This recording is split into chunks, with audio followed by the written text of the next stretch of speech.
Christian spirituality, going to Mass, praying the Rosary, attending Bible studies, reading the Bible, all our Christian practices, their goal is to transform the self.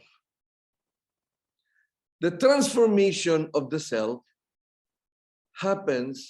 occurs only when we know God and we know ourselves deeply. Holiness, sanctity happens when I know myself and I know God. Yun po yun. Thomas A. Kempis, I don't know if you know the book Imitation of Christ, a beautiful book. He says, and I quote, "A humble self-knowledge is a surer way to God than a search after deep learning." End of quote. St. Augustine prays like this, O Lord, I quote, "Grant that I may know myself, that I may know you." This deep knowing of God, without deep knowing of the self, there will be no deep knowing of God. And without deep knowing of God, there will be no deep knowing of the self. They are so connected to each other. If I claim I know myself and I don't know God, or I know God and I don't know myself, we put ourselves into self-deception. Niloloko lang natin ang ating sarili. And all our religious practices, nagte-treadmill lang tayo, paikot-ikot lang tayo at hindi tayo na-transform. Everything that we do in our faith will just be self-inflation or self-preoccupation. Kailangan magkasama itong dalawa, so that it is possible to know so much about God and not know God and not know the self genuinely. There were religious leaders, there were Bible scholars, even in the time of Christ. They knew God's law perfectly, but they did not know the heart of God because they did not know themselves.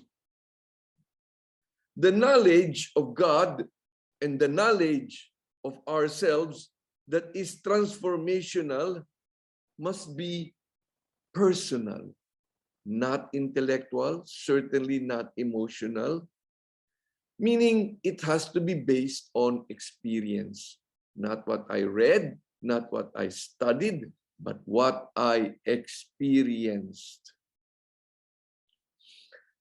People who do not develop a deep personal knowing of God will not have a deep personal knowing of the self. So that kanina ko pa sinasabi, knowing God and knowing self, they are so interdependent. So to come to know God best is not by looking at God exclusively. It is looking at God and then looking at ourselves and then looking at God and then looking at ourselves. Ganun po yun. When this happens, there is genuine transformation happening in the person. I can study the Bible all I want. I can be an expert in the Bible. I can memorize it back and forth.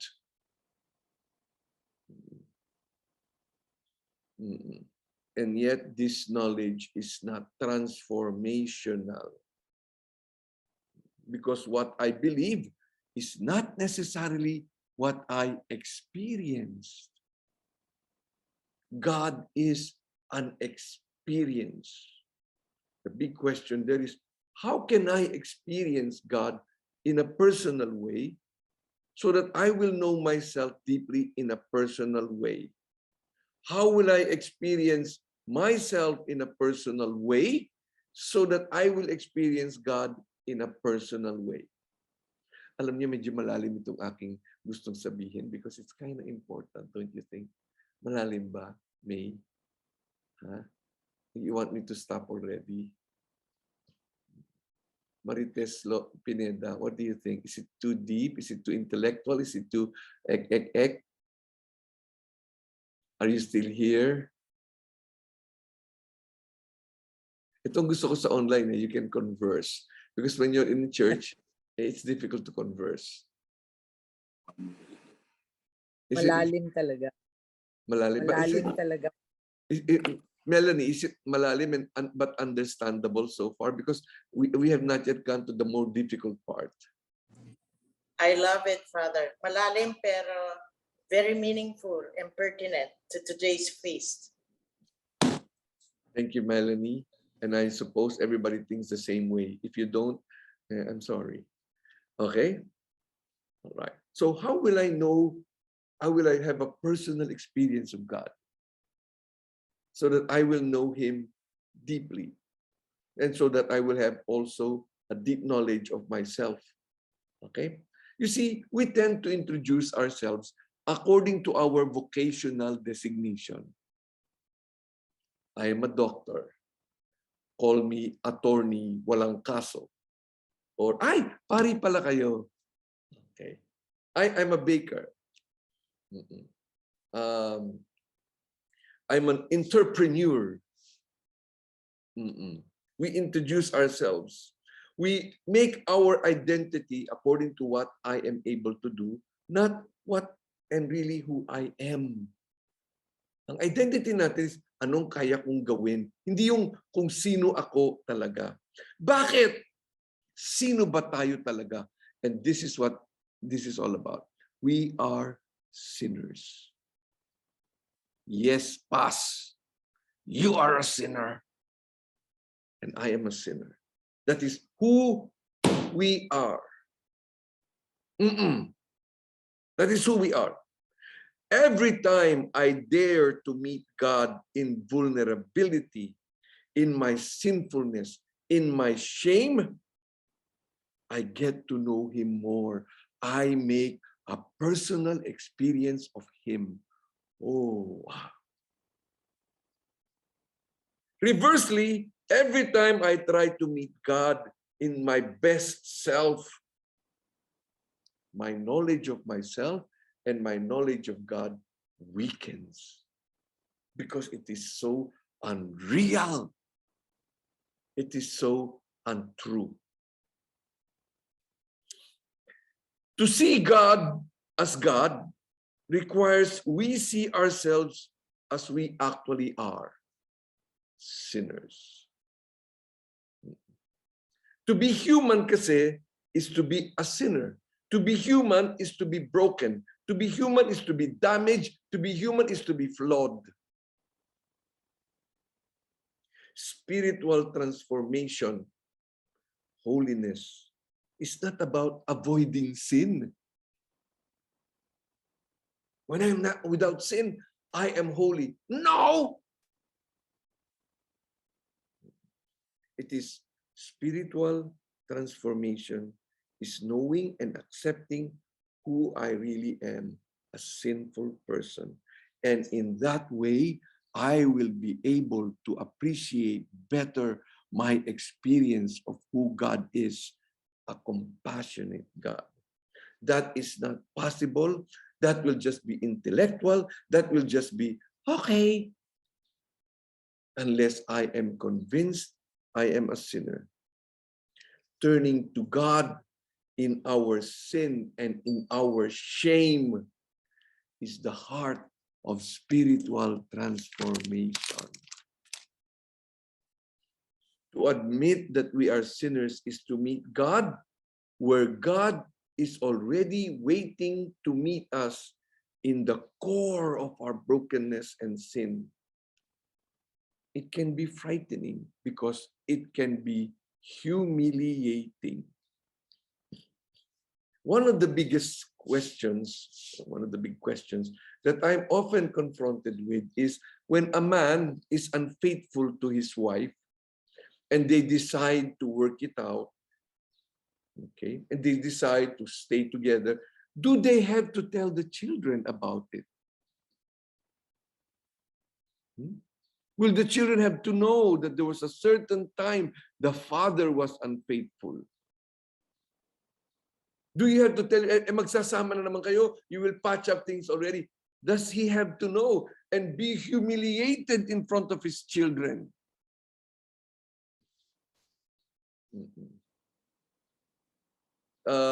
Macy, will you please just answer yes or no? Please, please, unmute yourself. No, Macy, no answer of I don't know. Yes or no? No. And if your answer is no, why no? Why no? Why no? Jenny, why no? Will you want your husband to tell your children of his infidelities? No. That's Why? what you said in your seminar, Father. No. Ano na? In your seminar, Father, you said no. No, I didn't say that. You didn't. Will you tell your children? No, Father. Why? Because you want to protect your husband's reputation before them. You know, excuse me, when a husband is unfaithful to his wife, the children already know. They don't know exactly the details, but they can feel it. And he would be giving a good example of, this is who I am. You know me as this, but this is a part of me. You love me because I'm like this, but there is a part of me that you do not know, which I would like you to love also. That I'm not perfect, that I'm struggling, that even if I am your father, even if I am your mother, I need your help. Surrendering to our sinfulness helps us know ourselves as we are known by God. And what is ourself? Number one, ourself is deeply sinful. Not occasionally, but deeply sinful. And another thing we know about ourselves is ourself, deeply sinful, is deeply loved by God. Facing this truth of our sinfulness is to accept and to know ourselves as we are known and accepted by God. You know, I myself, sasabihin ko sa inyo, naku, I wish I will be, when people tell me, Father, ganito ka, Father, ganyan ka, Father, ang pangit na tungkol sa'yo, Father, itong ugali mo, grabe. I wish I will be able to say, thank you. When people tell me, Father, kalbo ka, I'm able to say thank you kasi gwapo naman ako kahit kalbo. Pero I still wish that, I'll be able to say na, ganito ka, ganyan ka, and to be able to say, thank you. And alam mo pa, I'm more than that. I'm worse than that. Kaya pala the saints, woo! No problem about, being identified as sinful. Wala, hindi problema sa kanila yun. It is very, very clear to them because they know themselves, because they know God, because they know God, they know themselves. This conviction, knowing myself as sinful, enables us to truly experience in a very personal way the love of God. And this transforms us.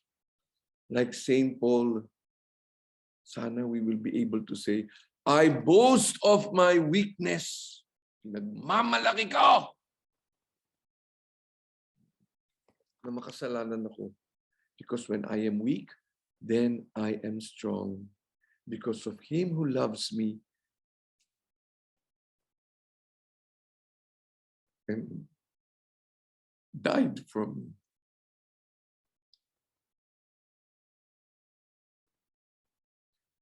gusto ko sanang sabihin, if somebody tells me, Father, ang haba-haba ng homily mo. Gusto ko sanang sabihin, sana masabi kong, ay, pasensya na, ganyan, ganyan, ganyan. Pero minsan iinis ako.